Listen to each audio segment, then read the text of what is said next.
Hello world, ADHD David here to talk about the difference between ADHD and ADD and why it's so important. It's not just a one-letter thing.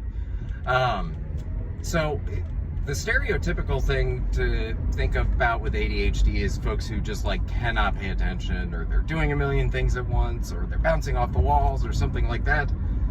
And the term ADD literally means attention deficit disorder.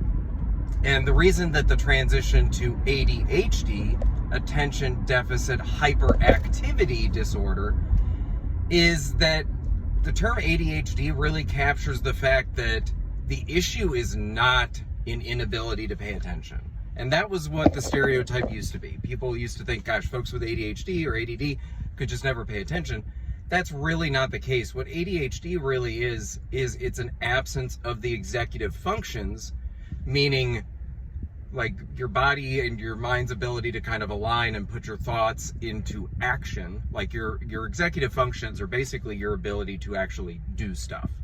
And what ADHD is, it's a true lack of the executive function or the ability to direct your attention. So folks with ADHD, if they're interested in something like, I love Star Wars, I love sports betting, I love NFL football, I could concentrate on any of those literally for the rest of the day. And no problem. I could make it just about a gazillion videos for hours and hours about those subjects.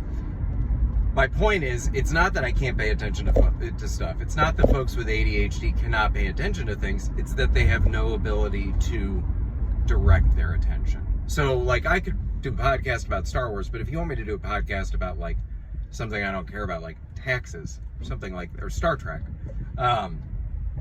it would be tremendously difficult. It would be more difficult for me to do that than it would be for a neurotypical person.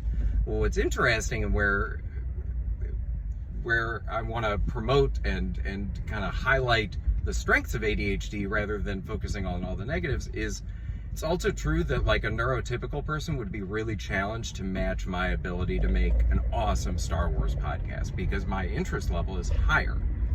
So, bottom line is, keep in mind with folks with ADHD that the key thing isn't that they can't pay attention. The key thing is it's really hard for us, to direct where our attention is going. So that's it for today. I'll look forward to seeing you all again next time.